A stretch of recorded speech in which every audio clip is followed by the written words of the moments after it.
சிறகடிக்க ஆசை சீரியல்ல இன்னிய எபிசோட்ல என்ன நடந்திருக்கு அப்படின்னு பார்த்தீங்கன்னா, இப்ப முத்துக்கிட்ட போயி மீனா கேட்க ஆரம்பிச்சுட்டாங்க. உங்களோட சின்ன வயசுல என்ன நடந்துச்சு? நீங்க எதுக்கு வந்து பார்த்தீங்கன்னா, சிறுவர் சீர்திருத்த பள்ளிக்கு போனீங்க? அப்படின்னு கேட்கறாங்க. நம்ம முத்துவும் ஃபிளாஷ்பேக்கா சொல்ல ஆரம்பிக்கிறாங்க. அதுல எடுத்த உடனே விஜயா வந்து பார்த்தீங்கன்னா, ஒரு ஜோசியக்காரர்கிட்ட போயிட்டு ஜாதகத்தெல்லாம் குடுத்து வந்து பார்த்தீங்கன்னா, "அ வீட்ல சமீபமா நடக்கிறதெல்லாம் சரியில்ல. என்னன்னு பார்த்து சொல்லுங்க." அப்படின்னு சொன்ன உடனே உங்க 2வது பையன் உங்க முகத்த பார்த்துக்கிட்டே இருந்தா வந்து பார்த்தீங்கன்னா, உங்க குடும்பத்தில ஏதாவது ஒரு அசம்பாவிதம் நடக்கும். அதனால 6 மாசம் நீங்க உங்க பையன பிரிஞ்சு இருக்கணும் அப்படிங்கிற மாதிரி சொல்லிடுறாப்ல. அப்பலாம் விஜயாவுக்கு முத்துவ பிரியறதுக்கு கொஞ்சம் கூட வந்து பார்த்தீங்கன்னா, விருப்பமே இல்ல. எப்படி மனோஜ் மேல பாசத்த வச்சிருக்காப்லயோ, அதே மாதிரி தான் அப்பவும் முத்து மேல பாசத்த வச்சிருக்கிறாங்க. ஸோ மனச கல்லாக்கிக்கிட்டு தான் வந்து முத்துவ கொண்டுகிட்டு போயி பாட்டி வீட்ல விடுறாங்க.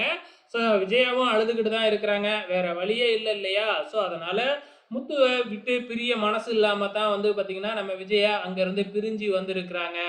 அதுக்கப்புறம் என்னதான் பிரிஞ்சு வந்தாலும் விஜயாவுக்கு முத்து ஞாபகமாவே இருக்கு. ஸோ ஃபோன் பண்ணி நானும் முத்துவ பார்க்க வரேன். ட்ரெஸ் எல்லாம் எடுத்துக்கிட்டு வரேன் அப்படிங்கிற மாதிரிலாம் விஜயா பேசிக்கிட்டு இருக்கிறாங்க. அப்பதான் வந்து பார்த்தீங்கன்னா, விஜயாவோட ஃப்ரெண்டுக்கு ஏதோ ஒரு அசம்பாவிதம் நடந்திருக்கு. ஜோசியக்காரர சொல்ல நம்பாம நான் அப்படியே இருந்துட்டேன். அவரு சொன்ன மாதிரியே நடந்துருச்சு அப்படின்னு சொல்லி அழுதுகிட்டு இருக்கிறாங்க. மறுபடியும் போய் விஜயா வந்து போய் பார்க்குறாங்க ஜோசியக்காரரு.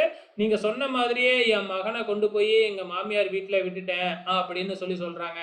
அவன போய் பார்க்கலாமா? அப்படின்னு கேட்கிறப்ப, உங்கள பிரிஞ்சு இருக்கணும், உங்க முகத்த பார்க்கக்கூடாதுன்னு தானே சொன்னேன். அப்புறம் மறுபடியும் போய் பார்க்கணும் அப்படின்னா என்ன? அதெல்லாம் ஒண்ணும் இல்ல. நீங்க வந்து இது வந்து ஒரு தியாகம் மாதிரி தான். அப்படின்னு சொல்லிட்டு, ராமாயணத்துல வந்து ராமர 14 வருஷம் சிறைவாசம் அனுப்புனாங்க இல்லையா? அதே மாதிரி நெனச்சுக்கங்க. அப்படி இப்படின்னு அந்த ஜோசியக்காரரும் விஜயா கிட்ட ஏதேதோ சொல்லிக்கிட்டு இருக்கிறாரு. ஸோ இதுதாங்க இன்னிய எபிசோட்ல நடந்திருக்கு. அடுத்த வாரம் எப்படி நம்ம முத்து வந்து ஜெயிலுக்கு போனாரு, சிறுவர் திருத்தத்த பள்ளிக்கு போனாரு அப்படிங்கிறத வெயிட் பண்ணி பார்க்கலாம்.